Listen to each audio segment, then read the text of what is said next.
Bienvenue. Aujourd'hui, on se penche sur une œuvre vraiment clé pour comprendre un cinéaste majeur, Woody Allen. Et son film de 1980, Stardust Memories.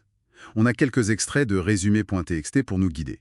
Notre but, essayer de saisir pourquoi ce film est si particulier, quoi, et si révélateur. Oui, tout à fait. C'est un film charnière. Allen, bon, son style, on le connaît un peu, hein, ironique, mélancolique, souvent centré sur lui-même, très intellectuel.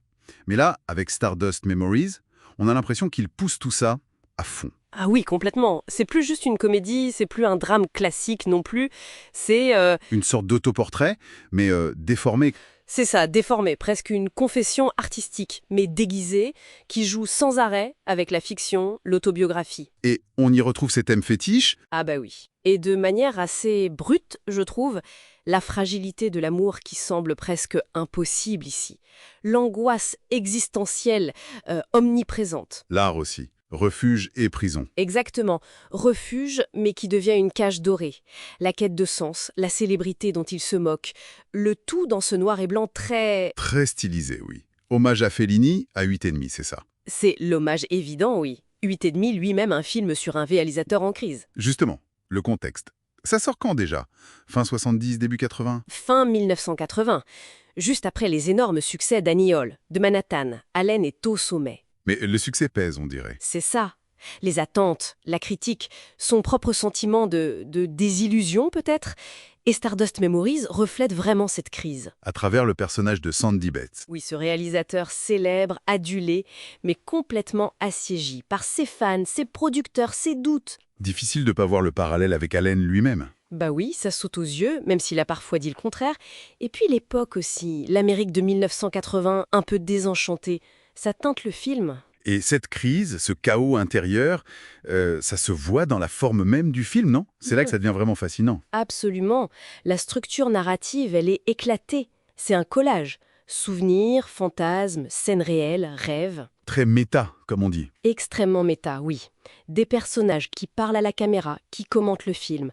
Des débats sur l'art. Et le public montré comme hostile presque. Oui, souvent comme une masse un peu grotesque. Et il y a cette phrase célèbre qu'on lui lance « J'aimais mieux vos premiers films, les plus drôles ». Aïe, ça a dû faire mal, ça. C'est une forme très audacieuse en tout cas. Ça anticipe pas mal de choses du cinéma postmoderne. On imagine que ça a dû secouer à l'époque. Ah, ça a plus que secoué, ça a divisé. Très fort. À sa sortie, beaucoup, critiques et publics, l'ont trouvé Prétentieux, narcissique. narcissique, nombriliste, sombre pour rien, pessimiste.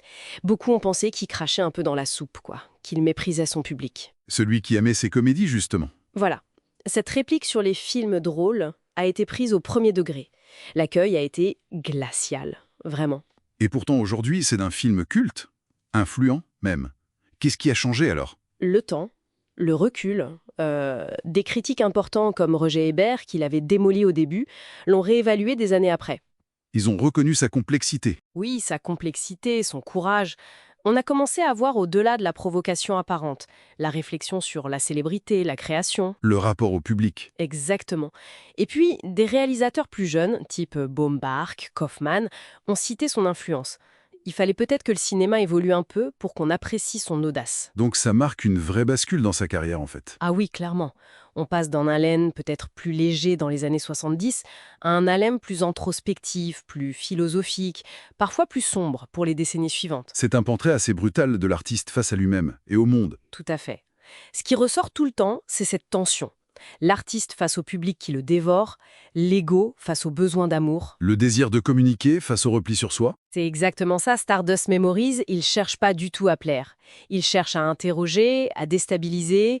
Il montre la lutte interne de la création, avec une honnêteté, parfois brutale, oui. Allen reste une figure essentielle, quoi qu'on pense de lui par ailleurs. Et ce film, avec ses défauts, ses fulgurances, Bah oui. il reste une exploration très moderne de ces dilemmes universels qui hantent l'art. Il n'a pas peur des contradictions. Non. Et peut-être que dans ce désordre apparent, cette structure fragmentée, le film touche une vérité. Que l'art, c'est peut-être le seul endroit où le chaos de la vie trouve une forme. Même si c'est la forme d'un miroir brisé. Voilà. Même si c'est cette forme douloureuse, imparfaite, d'un miroir brisé qui reflète les angoisses de son créateur. Ce qui nous laisse avec une question, peut-être. Cette fonction de l'art, donner forme au chaos, est-ce que c'est un vrai réconfort? Une façon de tenir? Ou juste une illusion sophistiquée? Bonne question. Une interrogation qui reste en suspens après Stardust Memories.